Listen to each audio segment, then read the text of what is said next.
السنة كنا حاولنا نغيروا مقارنة بالفورум الأول المنتدى الأول سنة فاتت. السنة شاركنا أكثر ومختلف أطراف المجتمع المدني، إعلام القرب، الإعلام البديل، الإعلام المحلي، وشاركنا أيضا حاولنا أنه يكون العدد الجمعيات أكثر من السنة الفارطة، قرابة 100 جمعية و30 بلدية كانت حاضرة، وكان معها حاضر 20 ستارت اب قدموا المشاريع نتاعهم وفي علاقة بالطاقات المتجددة والنجاح الطاقية والمشاكل اللي تعرضوا لها.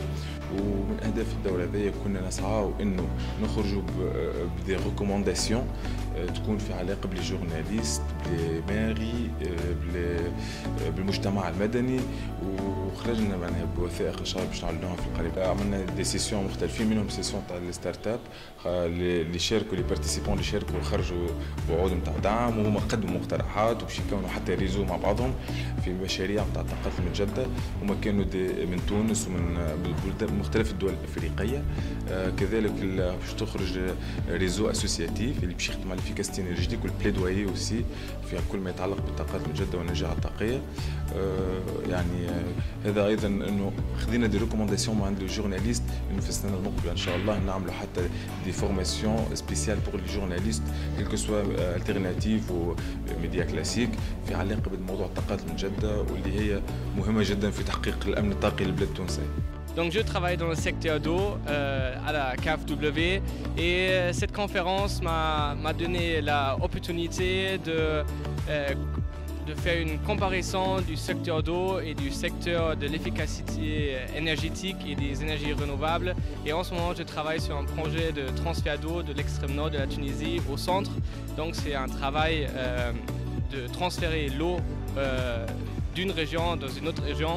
Et aussi, on a une composante de l'efficacité énergétique qui s'exprime d'intégrer des turbines hydrauliques dans les pipelines. Donc cette conférence m'a vraiment apporté des solutions pour bien encadrer ce projet. Donc merci beaucoup. والله أنا سي لا بروميير فوا اللي نحضر في فوروم كيما هكا، سيتي تري انريشيسون، حاجة باهية بالكدا. لا بروميير جيسبر بيان سي با لا ديرنيير. أول حاجة هو الموضوع ديجا اللي هو داكتواليتي اللي هما الطاقات المتجددة، سي موضوع داكتواليتي في تونس. الحاجة الثانية اللي هو لا رونكونتر دي زيكسبير لي كونساي وبلوس اون بلوس كو سا لي زوبسيرفاسيون تاع لي زيكسبير هذوما كيلكو سوا من فرنسا، من الكويت، من المكسيك، والمشاركة نتاعهم كانت فعالة برشا خاطر حكاو على التجربات نتاعهم الكل، التجربة الفرنساوية، التجربة المكسيكية، التجربة الكويتية. ابار سا معناها كان ديبا تحفون، معناها فيه افكار جديده، علاقات جديده ديجا. فما حاجات ما كانتش واضحه، معناها دي نوسيون كيما هذيا ليفيكاسيتي انرجيتيك كانت حاجه تحسها شويه فلو، مي كوميم سايتي بيان اكليرسي، معناها سافا.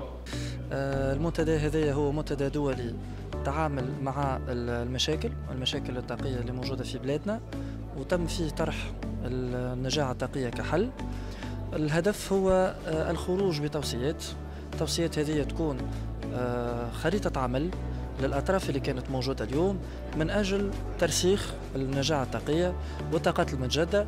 كذلك الهدف الأسمى اللي هو مكافحة تغير المناخ، خاطر اليوم للأسف تونس يعني هي ضحية من ضحايا تغير المناخ في العالم، وبالتالي في إطار التصدي أو محاولة تخفيف الآثار الجانبية للظاهرة هذه كان عبارة على عرس، لأنه كل الأطراف تقريبا أظهرت العزيمة أنها تخوض في المجال هذايا ويكون تعاون من أجل تحقيق الانتقال الطاقي في بلادنا بالنسبة إن شاء الله للسنوات المقبلة بإذن الله.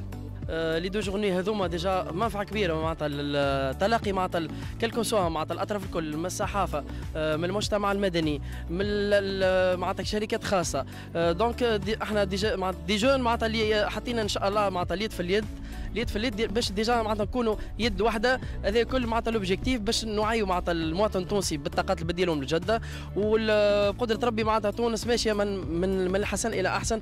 وان شاء الله بقدره ربي معناتها الشمس كيما معناتها الدفي التوانسه الكل كيما معناتها تلمنا، وان شاء الله نكونوا معناتها بقدره ربي معناتها الحروب اللي معناتها ديما نقولها معناتها الحروب اللي جايه نكونوا معناتها ماناش مستعمرين معناتها طاقيا، وهذا كل معناتها بعد تضافر الجهود، وان شاء الله معناتها من الحسن الى